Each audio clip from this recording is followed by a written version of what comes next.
the August 14th, 2024 meeting of the LACERA Credit and Risk Mitigation Committee. 8 a.m. having arrived, we are going to call the meeting to order. The chair notices an absence of the quorum.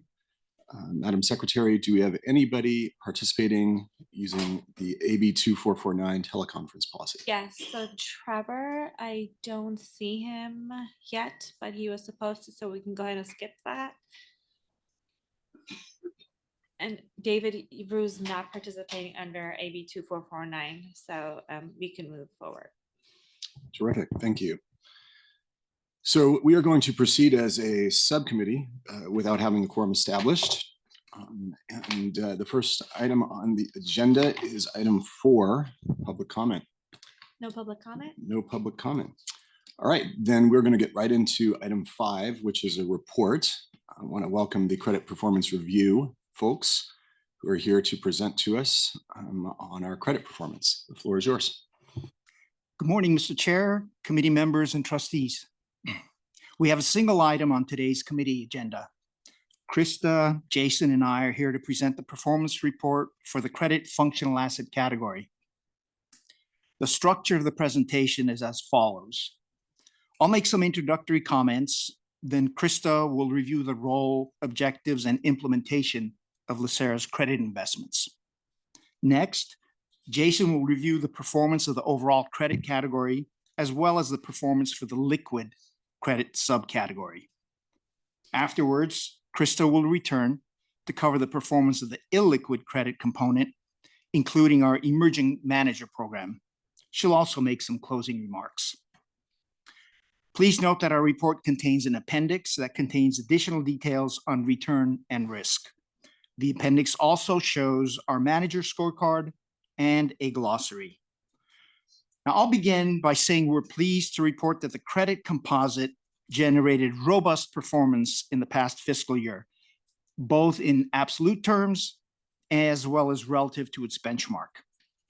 For the 12 months ended June 30, 2024, the credit composite produced a total return greater than 15%. Yes, 15%, outperforming its benchmark return of 12.1 by more than 3%. Now, performance reviews are backward-looking, and this strong performance reflects two things: financial market conditions, as well as LACERA's portfolio structure. LACERA has no control over the first factor, the economic environment and financial markets. We know that over the past year, economic and financial market conditions were favorable for stocks and credit investments. Inflation decreased, and we got confirmation of that even this morning. Growth remained healthy, and though labor markets cooled, unemployment remains low. Looking to the future, the outlook is quite uncertain as investors continue to debate whether we'll get a soft landing or a recession. This uncertainty was reflected in last week's volatile markets. One thing that does seem quite likely based on futures prices is that the Fed will begin cutting overnight interest rates, the Fed funds rate, next month. Since we have no control over how markets perform, we can't determine the absolute level of returns. Although our triennial strategic asset allocation analysis forms the basis for long-term return expectations, results can vary materially in a single year. What LACERA can influence through portfolio structure and manager selection is performance relative to our benchmarks. And the BOI exerted that influence in the second quarter of this year by selecting a new asset allocation as well as a new benchmark for credit. So next year's performance report will reflect the changes we're currently implementing to achieve the new goals that went into effect July 1 of this year. One such change is the consolidation of liquid and illiquid credit into a unified portfolio, which offers enhanced flexibility. As Krista will discuss, we endeavor to build a resilient portfolio that balances risk and return using a diversified and dynamic framework. This framework improves our ability to outperform the benchmark over most time periods. So the 15% return is an outlier, not one that we expect in most years. What we do expect, however, is consistent outperformance versus our benchmark. Now, a couple of final comments before I hand off to Krista. First is that LACERA has successfully invested in segments of the credit market, such as high yield bonds, bank loans, or mortgage-related credit for more than a decade. In fact, we've been investing in high yield bonds since the late 1990s. However, the track record for the combined credit functional category goes back only to 2019, shortly after LACERA adopted the functional asset allocation framework in the 2018 Strategic Asset Allocation Review. 6 years ago, back in 2018, LACERA decided to consolidate credit investments into one category. Previously, credit was sprinkled throughout several asset categories, each with different structures, diligence approaches, benchmarks, and portfolio structure techniques. Now, our portfolio approach to credit is more strategic and intentional. And the portfolio is more consistent with our objectives and benchmarks selected by the board. We now apply the same diligence standards and monitoring across the entire credit portfolio. And we're constantly evaluating the broad credit universe, and the portfolio is diversified across sectors, industries, geographies, and strategy implementations. So 6 years since we started or we adopted this functional category for credit, the performance results indicate that it is working. As mentioned previously, the portfolio is delivering positive returns and outperforming the benchmark. So in summary, we take a strategic and intentional approach towards implementing LACERA's credit portfolio. With that, I'll hand off to Krista. Thank you, Vache.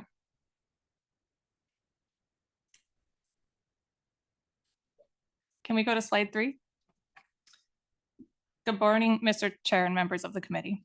As Vache mentioned, I will begin by covering the role, objectives, and implementation principles of the credit portfolio. This slide identifies the roles and objectives. The role is a guide when considering the relative income, returns, risk, and liquidity associated with the portfolio and prospective new investments. As stated on the bottom left, the role of the credit portfolio is to aim for balanced outcomes by seeking moderate levels of each of these factors on a relative basis, as compared to other asset categories shown in the graphic in the top left. To the right of the credit role are the credit objectives. We seek balanced outcomes by emphasizing contractual yield and identifying firms and teams that are skilled in fundamental underwriting and establishing strong creditor protections when structuring deals.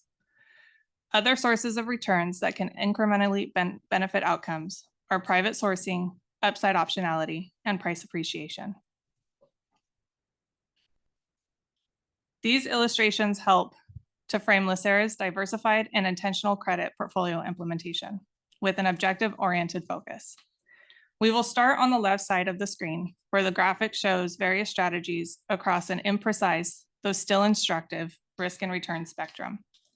On the bottom of the graph is a bar that shows where LACERA's credit portfolio has emphasis, notably leaning into the more moderate risk strategies across the risk spectrum. This diagram is a useful guide for considering portfolio fit and conducting due diligence. On the right, we focus on the key attributes for implementing the credit portfolio. We seek to identify complementary exposures to ensure diversification and structure evergreen mandates, which allows for continuous reinvestment of capital throughout the credit cycle. Furthermore, we seek mandates that are multidimensional and dynamic. We prefer single investor portfolios with alignment of interests, such as a hard hurdle fee structure where LACERA only pays performance fees on returns above what can be earned through passively implemented public exposures. Each of these phrases serve as guideposts when evaluating LACERA's credit portfolio and potential new investments. Through these roles and objectives, LACERA's board has established the principles we refer to as we implement the credit portfolio. Staying on the benefits of multidimensional and dynamic implementation, this slide, provided by Alborn, is illustrative of how opportunities within credit evolve over time. In different parts of the credit cycle, certain sub-strategies will be more or less attractive on a relative risk-adjusted return basis. Accordingly, investing in mandates that can be flexible and dynamic are well-positioned to deliver balanced or moderate outcomes over medium to long-term periods. Mr. Chair.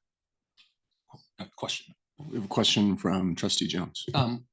So when we look at the previous slide and this slide, are the opportunities that we're seeing, the growing opportunities we're seeing in private credit, because almost every conference you go to where trustees there, everybody's talking about private credit this, private credit that. Is that a function? Are these like genuine new opportunities that didn't exist before? Or is it a trade-off between some of the restrictions that have been given on kind of the traditional lending, banking apparatuses that were out there, and now in that gap, people are rushing in to fill it? I'm just trying to figure out, are we backfilling into opportunities now that legislatively were created as, you know, capital reserves and everything were increased for banks, or these genuine kind of new opportunities that are out there on top of kind of all that? I would say maybe it's a little bit of both, but it's more the latter. I think the investment industry is very creative and very adaptive to regulation. And so as there's been more regulation placed on banks, we've seen investment managers become creative in terms of structures, in terms of asset securitization. So I think it's just being opportunistic and adapting to the environment. So then as a follow-up, since I'm old enough to remember savings and loan blow up, 2008 blow up, right? Every time there was a liberalization around credit, it seems like there's always a kind of swing the other way. Where do you think we are today in terms of, I think some people call it shadow banking around private credit. Where do you think we are today in terms of, you know, are we out on the edge? Because when you say moderate risk, which is part of what I'm looking at, I'm just saying, is it moderate because we're still basically backfilling what used to be bank stuff, or are we really kind of getting, or is moderate a description given to more of the innovative investment managers finding ways to underwrite and secure risk? I'm just trying to figure out, because I know I hear it at some level too, that if it's too good to be true, at some point history teaches us we go to excess. Just how do you feel about where are we overall in that opportunity set, even though we list our posture within it as being moderate? I would go back a couple of pages to what Krista was talking about. We try to stay in the middle of the fairway. Yeah, on the left here, you see to the far right where, you know, you may have distressed debt and maybe leaning a little bit too much for yield or potential return.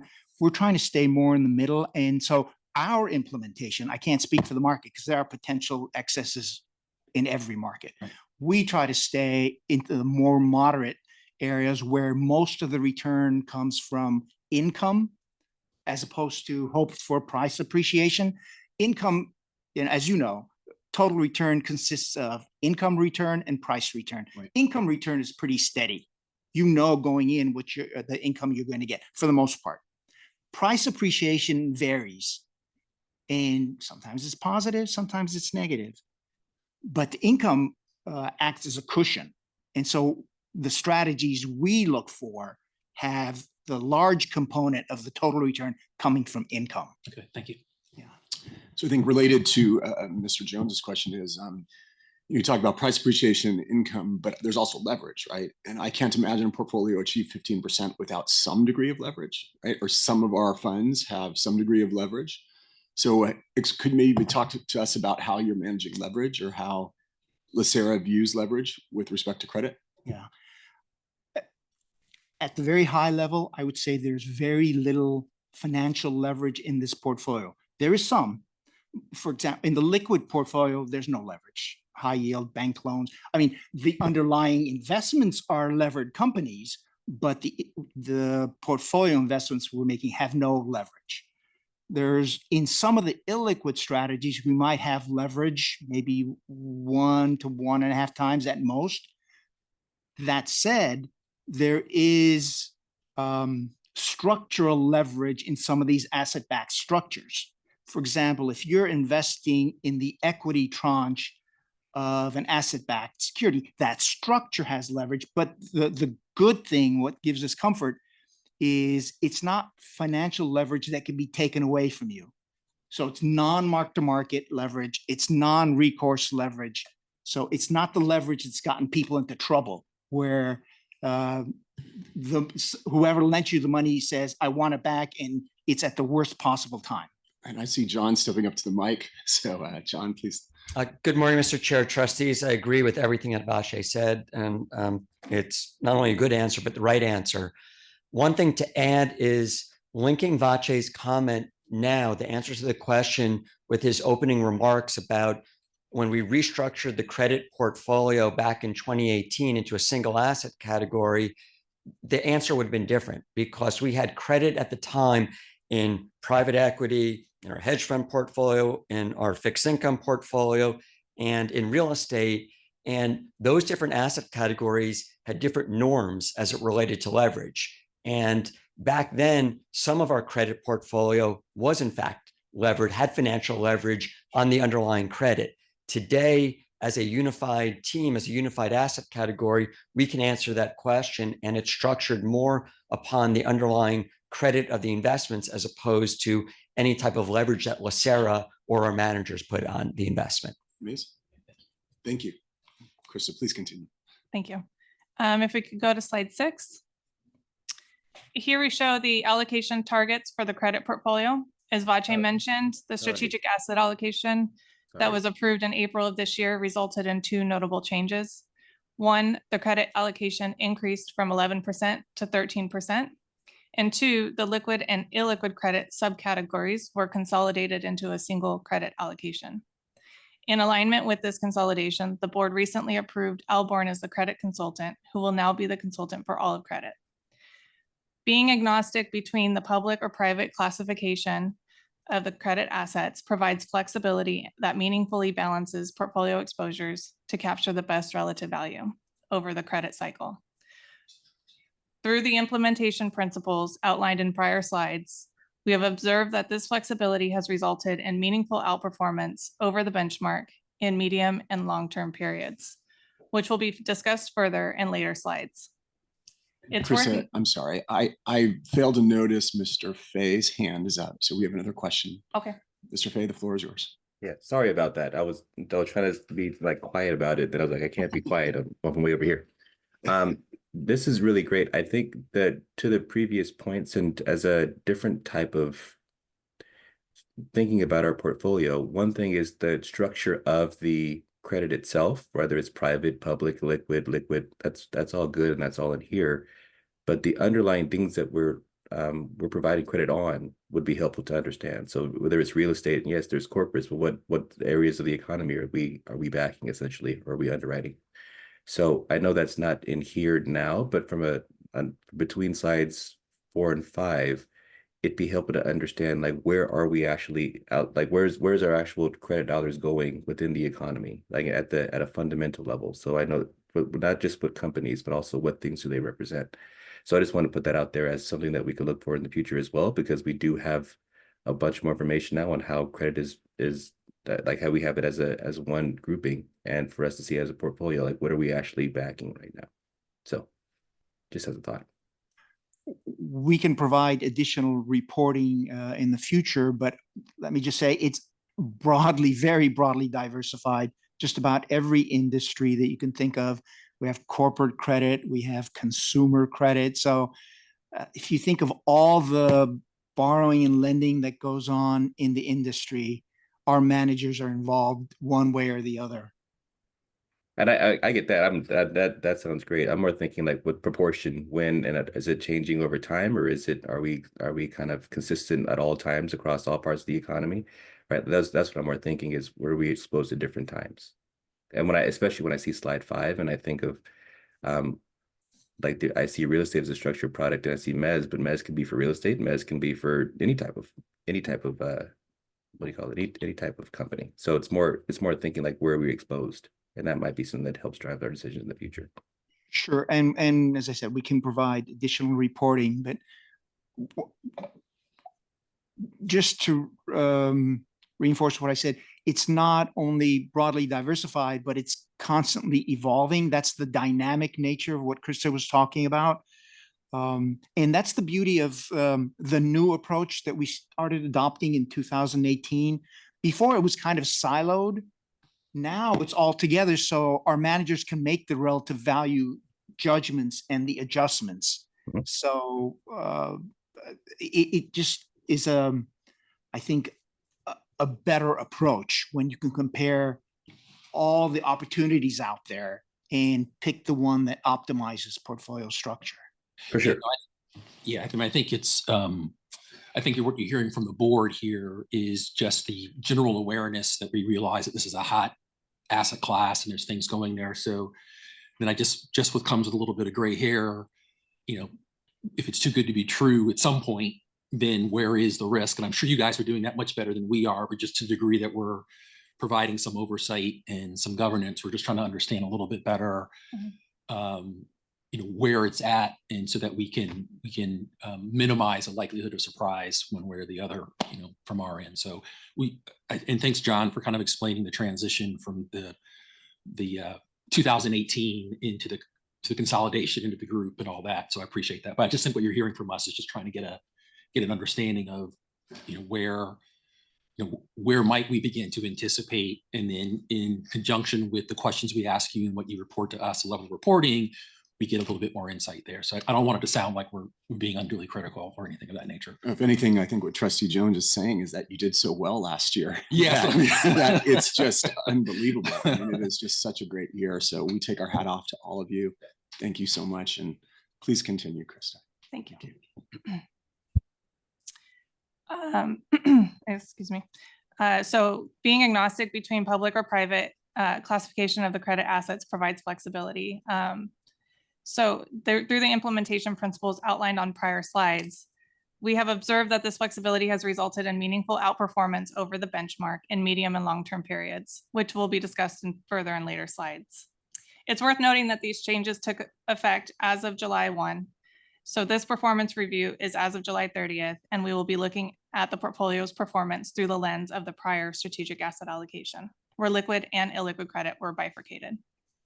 Jason will next talk to the performance of the overall credit portfolio and then provide further details on the liquid credit subcategory performance.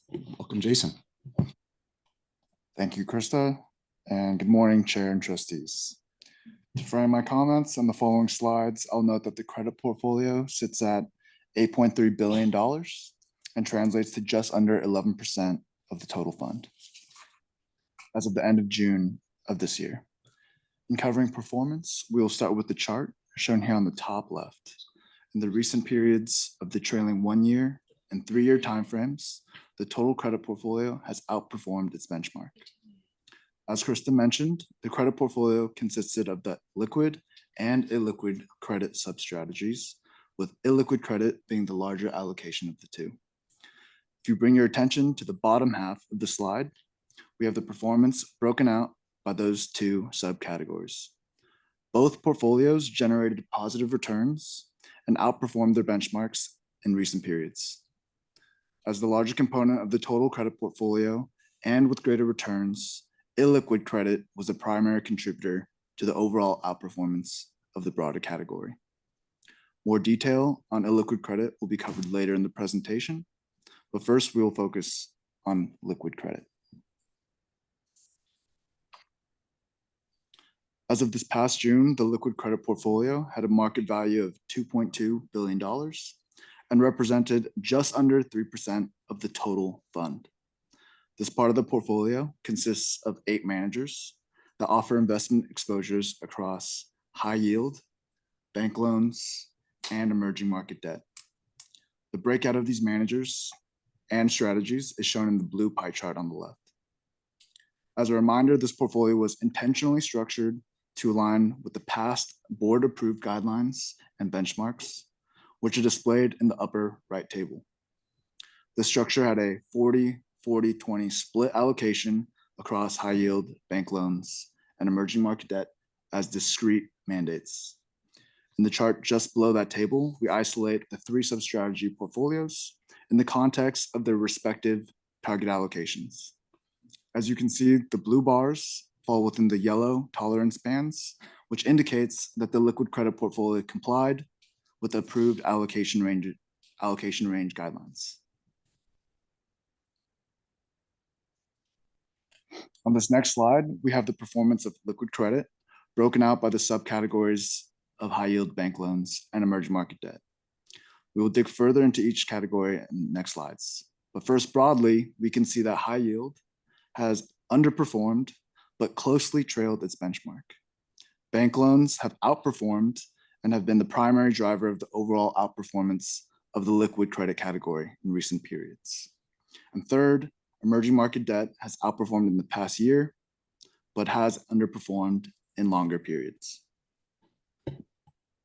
Jason, just a question, if I may. So do you attribute LACERA's roughly 3-point outperformance for the emerging market benchmark last year? Do you attribute that to us just picking the right manager or luck, or for those parts of our portfolio? I appreciate the question. I would say initially that there is an element of active management and manager selection. I think framing my response in the context of what we discussed earlier, yes, in the past year, credit has been hot and has performed well, but just as a reminder, in 2022, not so much. And so there's a little bit of balance and an element of a rebound there. Sure. Okay. No, but what I'm talking about is, I know the market conditions, but if I'm reading this slide correctly, it looks like LACERA's emerging market portfolio outperformed the benchmark by 2.9 points. So what do we attribute that to? I'm curious. I would say, and Vache, do you have? Sorry, I don't mean to interrupt. I was just going to say, you have a page that provides a little bit more detail, and you'll see that the strong outperformance last year has to be balanced with the underperformance the year before. These managers tend to have, I'd say, more exposure to frontier markets. And when the market was down, that you could think of it as a beta more than one. So when the market was down, they underperformed. And what we're seeing here in the last year is a reversal of that. But Jason has more detail on that. Thank you. Yeah. Thanks, Vache. I'll just add that, yes, in terms, the short answer is in that slight outperformance above the benchmark, there's an element of outperformance by the managers. All right, moving on to the next slide. So the following 3 slides have similar formats and are meant to put a spotlight on each of the liquid credit subcategories. Starting with high yield, this part of the portfolio offers fixed rate corporate credit exposure through active management. The performance graph on the top right shows returns over multiple timeframes, while the underlying table below displays key portfolio metrics. Looking at both the graph and table for high yield, we can see that this portfolio is generally in line with the benchmark, but admittedly has trailed behind by 50 basis points since inception on an annualized basis.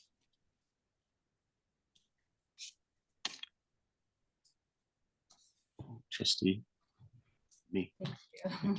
Good morning, everyone. So I have a question on this slide. Could you mind to explain the performance of 2022 and 2023 a little bit more, like in terms of the macroeconomic environments, what attribute to this volatile performance in the 2 years? I know the interest rate is one of it, and then assuming that 2 years of differences contribute to the Sharpe ratios. Is that correct? If you can elaborate a little bit more on that. Yes, happy to. Thank you for the question, Trustee Mee. So in 2022, as you mentioned, there was a beginning of a Fed policy shift in terms of hiking rates tremendously or in a relatively quick manner. That did have a large impact on the portfolio performance in 2022. Yield curve was flattening to inverting, having a big impact on fixed income securities. There were some, I guess you could say, market fears on recession based off that yield curve inverting and being an indicator of, or historical indicator of future recessions, and that did have an impact on the asset category. I'll just add that 2022 was a painful experience for any bond investor, whether it was investment grade or below investment grade. So in the investment grade market, it was the worst return in memory. I mean, going back 40, 50 years back to the inception of the indices, probably worse than that, even before indices existed. Within high yield, it was certainly the worst since 2008. So we saw those negative returns in 2022, and then the reversal in 2023, where, strong rebound. Mr. Grable. Just something to add to the conversation is the number that jumps out to me on the slide, and this gets to some of the earlier discussion about, is credit too good to be true? And the persistence of our performance. When we look at this slide and we see at the bottom maximum drawdown percentage, and we see our portfolio, was down by over 14.4%. Is that on a monthly basis? No, that's the total. The total. Okay, the total. Still, that's not the shape and the profile of how we want to structure the credit portfolio. So as we, and some of these were more legacy mandates that we've been optimizing over time. That's the type of number we don't want to see on this slide going forward. Thank you. But I mean, I would just follow that up with if I heard all your three answers correctly, I mean, I'd summarize it by saying that in 2022, as the rates rose for essentially risk-free assets, naturally the value diminished of the riskier assets. That's unavoidable, though. I mean, there's almost no way to avoid that unless you have a portfolio that has none of these higher risk, higher reward assets. Yeah. And if I may just add one point, I agree completely with what you said. The odd thing in 2022, maybe it wasn't so odd, is that investment grade bonds actually performed worse than high yield.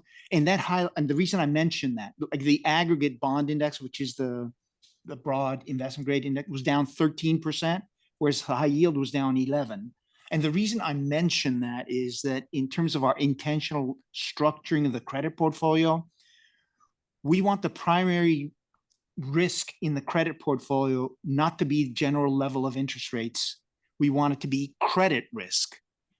Whereas in the investment grade bond portfolio, which is in the risk reduction and mitigation category, the primary risk driver is interest rates, not credit.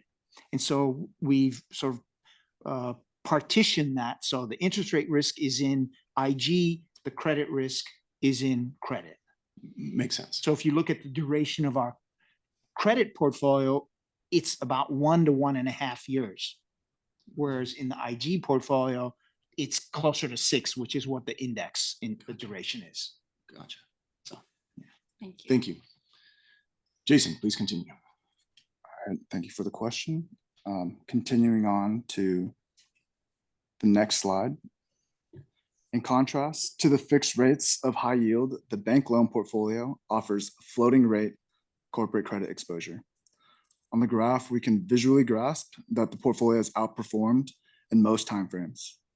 In addition to beating the benchmark, the portfolio exhibited less volatility, as indicated by a lower standard deviation and a smaller maximum drawdown since inception.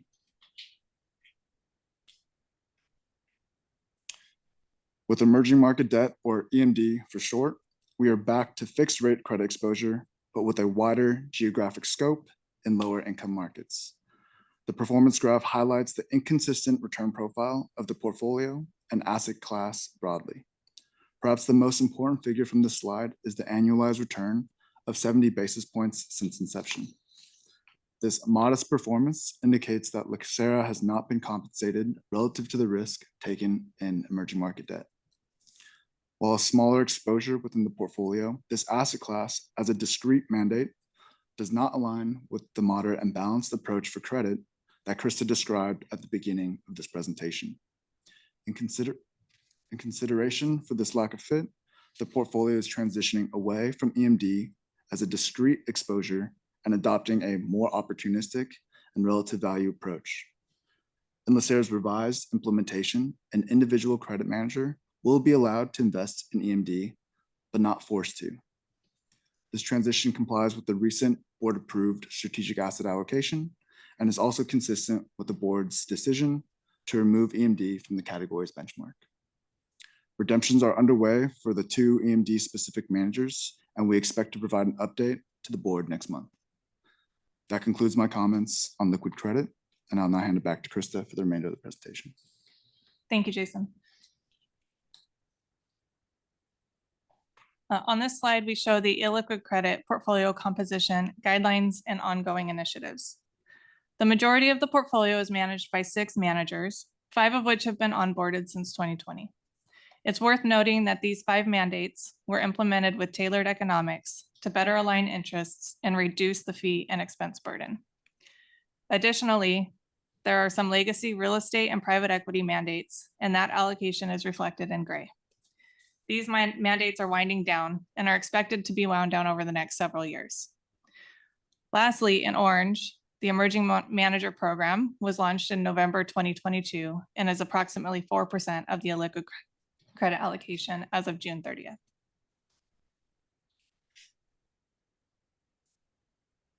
To some prior questions and comments, this slide illustrates the broad diversification across the 6 illiquid credit mandates. The portfolio is implemented with the objective of flexible and dynamic exposures, and as shown here, each mandate is investing in multiple segments of the credit market. There is diversification across strategy, borrower type, and underlying collateral, as well as geography exposures in line with LACERA's global portfolio objectives. What isn't shown here are the sub-strategies across each of these mandates. There are complementary exposures, and even where strategies seem to overlap, the implementation of those strategies across mandates is meaningfully nuanced. As an example, all 6 managers loan money to corporations in some manner, but each does so differently. Several managers directly provide capital to small and mid-sized private companies in the form of loans and floating interest rates. Several of the managers purchase tradable bonds opportunistically where the borrower is a public company and the bond has a fixed interest rate. There are individual nuances across the strategy implementation, the borrowing companies, and the structure of the loans. In aggregate, LACERA has built a credit portfolio that receives income from a broad array of borrowers and asset types. Based on the current board-approved strategic asset allocation target of 13% for credit, the portfolio is currently underweight. As we add additional managers, we expect the portfolio to become even more diversified across strategies and sub-strategies. Consistent with the role of moderate and balanced outcomes, this breadth lends itself to a resilient portfolio that can mitigate downside volatility and capture opportunities throughout the credit cycle, as was referenced on slide 5. Next slide. This slide shows the growth of the illiquid credit portfolio since 2020. As shown, capital has been steadily deployed quarter over quarter, taking the portfolio from a 1.5% allocation at year-end 2019 to an 8.1% allocation as of June 2024.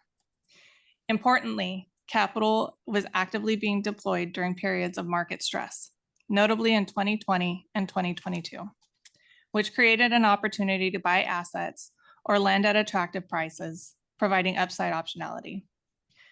We expect deployment into the credit portfolio to continue for several reasons. 1, because the portfolio is working well and delivering on stated objectives. 2, and as previously mentioned, because the portfolio is below LACERA's strategic target after the recent board-approved strategic asset allocation study. Here we show the performance of the illiquid credit composite. The above benchmark performance over the 5-year, 3-year, and 1-year time periods is driven by deliberate and structured implementation described earlier. The investments that have been onboarded since 2020 were able to deploy capital during market stress, generate moderate income, and mitigate downside volatility. LACERA's illiquid credit portfolio has outperformed benchmarks in risk-on market environments such as 2021 and 2023. Additionally, the portfolio outperformed its benchmark in 2022 when equities and bonds both had material losses. Furthermore, the recently approved credit mandates were structured with terms that are in alignment with the board-approved strategic initiatives to strengthen influence on fees and costs of capital. As shown on the right, these terms result in optimizing the program's returns, which benefits LACERA's members. The existing mandates that have tailored structures and terms are expected to generate incremental returns through fee efficiency, conservatively estimated at around $60 to $90 million annually. This savings from fee efficiency is a consistent driver of the benchmark outperformance across all time periods.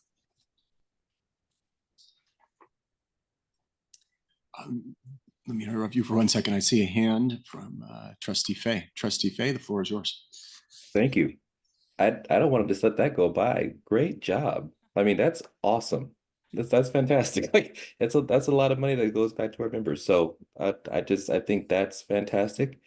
The other thing that I saw, the last sentence of the footnote, I think that what we're really even saying is that it's one thing to be able to show that we have money coming in. It's another thing to say that we can sleep better at night because we have more transparency. So this is not a need to have, but it could be a nice to have.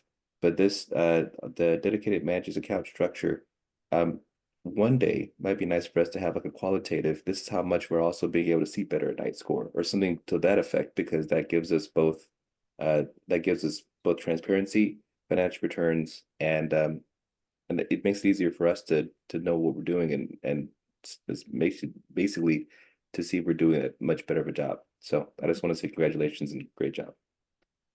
Thank you. Thank you, Trustee Fay. Thank you, Krista. This slide shows the performance of the credit co-investments in the portfolio. The board-approved co-investment framework was initially implemented as an additional sleeve with one credit mandate, but was approved across the liquid credit portfolio for managers in good standing in September 2023 as part of the biennial structure review. What's shown here is the performance on 6 co-investments that fall within the initial single manager implementation. Even though the program is still relatively early in its life, the program is generating 17.8% return since inception to date with no fee burden. Plans are underway to build on this initial success while adhering to the board-approved framework. Here we provide an overview of the illiquid credit emerging manager program. The board approved a separate account manager in August 2022. The program made its first investment in November 2022 and has since made 3 more investments, the most recent having an initial funding in June of 2024.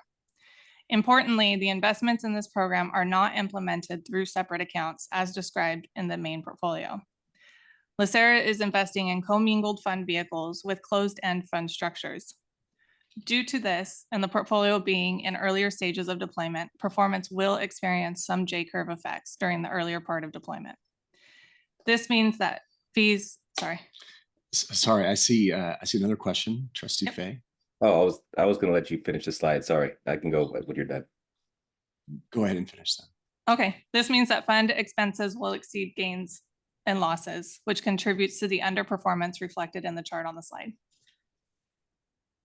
So the only thing to add as a question to this is it possible for us to get both a version of just the managers themselves? There's net with stable and there's net without stable, because it's a fee on fee, right? So is it possible in the future for us to get like a what are the managers doing on their own if there weren't an additional fee tax from stable on that as well? So we can kind of see what apples to apples would be if they were performing separately. It's in the appendix. I believe that there are the performance line items in the appendix of this presentation and potentially on the quarterly performance report that's presented. Right. But one thing it doesn't do is separate out performance of the manager from performance, the expenses of stable. But That's the stable fees are, very low. I mean, we're talking basis points, so it's not. Okay. Okay, then sorry, then that's good for me to know. Sorry, I that's what I was talking about. So I didn't know what that's the size of what percentage of stable was of those fees. So never mind. Okay, we have a question from Trustee Me. Trustee Me. Yes, I have a question on the immersion manager program for both liquid and illiquid. The two programs together seems to be underperformed in the best environment, right? 2023 is the record year for credit. And then my understanding is that credit is positioned in moderate rates and moderate return. So like Jason said earlier, I think this program, not smaller program, and this program seem to take, risk that is not being compensated within high risk and lower or moderate return. So a little bit concerned with this program. I see it's 2022 when we started the program. It's too early to say that it's a fail, but I'm thinking it's also enough time for us to evaluate this whole program. What we can learn from the experience so far. How can we do better before we put more capital into it?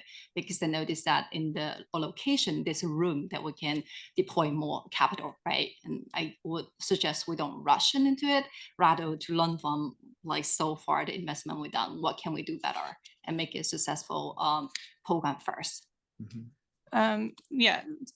Just for clarification, currently under what's approved is the program is just part of the illiquid credit portfolio. And the 3 out of the 4 investments are private fund investments. So comparing that to the benchmark, which is public and marked monthly, it's sort of a mismatch, because in the private space, as mentioned, the J-curve effect could take several years before you start to see the performance generated on a private fund investment. But noted that the performance is underwhelming since 2022, since the first investment. It was, for majority of that time period, just 1 investment. The other 3 investments were brought on board this year. So it's something that we're continuing to monitor and will continue to do so going forward as we allocate additional capital. Might want to take an additional beat because it sounds like you misunderstood. The chair recognizes Mr. Jones. Yeah, Mr. thank you. Jones, the floor is yours. Yeah, you may want to just take a beat and explain the J-curve situation, because I'm not sure, you may have misunderstood. Okay. Okay. In private markets, closed-end fund vehicles, at the beginning of fund deployment during the investment period, there is, as you're deploying capital, fund expenses can exceed any returns on that investment. So as the fund is ramping up, and in these cases, these are new firms, so the firm and the funds are ramping up, the expense burden is going to outweigh any returns on those investments. And that'll take place over the first couple 2 to 3 years at least, until we start to see the returns tick up. Hopefully we see better results as the time go by, but still with the other program, right? The liquid immersion manager program as well is also underwhelmed in the performance. I urge us to take a close look, for the entire programs, evaluate again, what can we do better, and then how can we select better managers in overall. I hope to see better performance in this one. But outside that, everything else, like I would add to what Trustee Fay said, great job. I don't want to let it go by, What I'm going to do right now is a quick time check, because I know we have about 10 more minutes left. And by the way, thank you to everybody for fantastic questions, fantastic presentation. Really appreciate all the discussion. How much longer do you have for your presentation roughly? This was the last slide. I was just going to do a wrap up. Great. And so what I'll do, I'll ask the trustees to hold questions till the end, and we'll go from there. So thank you. Sure. Please. If we could go to slide 8. I'll conclude with a summary of LACERA's credit history and performance. LACERA initiated credit as a separate asset category approximately 6 years ago, as Vache mentioned. In 2019, the board approved LACERA's first 2 multi-strategy illiquid credit mandates, and those efforts continued with 3 more flexible mandates being approved and onboarded through 2023. This implementation has been a large driver of the 3% benchmark outperformance over the 1 and 3 year time periods. We continue to be encouraged by these observations. Efforts are underway to build out the pipeline of potential managers that can similarly implement mandates that are agnostic between public and private credit, with the ability to invest capital throughout the credit cycle while mitigating downside volatility. And that concludes the team's prepared remarks. Fantastic. Vache, Krista, Jason, John, thank you. Thank you for a fantastic presentation and for doing very well in this category. We really appreciate it. Thank you, trustees, for the great questions. Are there any other questions from the trustees? Seeing none, then thank you. Thank you. This item is concluded. Okay, item 6 is things for staff review. Do any trustees have any matters for staff review? They leave. Okay, seeing none. Items for future agendas. I think some of the trustees had mentioned a few things that they might want to see on future agendas. Do we have any trustees who want to identify things for future agendas of this committee? Seeing none, and of course, everyone can always email those to the board secretary. Lastly, is there anything for the good of the order? Trustee May. Is that what I commented earlier? The immersion program can be like a staff review. Yeah. Please go ahead. Yeah. May I ask the staff review on the immersion manager program overall? It's just the evaluation of the program. Yeah, so that would be to quickly put an agenda item on the first possible committee to review the emerging manager program. Is that right? Great. Thank you, Is Jim. it too Mr. Greg? early to review? It's just in the quarterly performance book that goes to the board, we have details about all the emerging manager programs in the portfolio. So we're happy to go into detail about specific emerging manager programs, and we can work with the committee chair, the board chair to figure out what the best review frequency, period, and method is for all our emerging manager programs. But there is detail that the board gets on a quarterly basis about our various initiatives. Fantastic. Thank you. Anything else for the good of the order? Seeing nothing, this committee meeting is concluded, and we will be back in about, Mr. Chair, 9 minutes for the regular. Yeah, we're starting on time. All right, That's actually good. fantastic. Thank you, everyone. Thank you.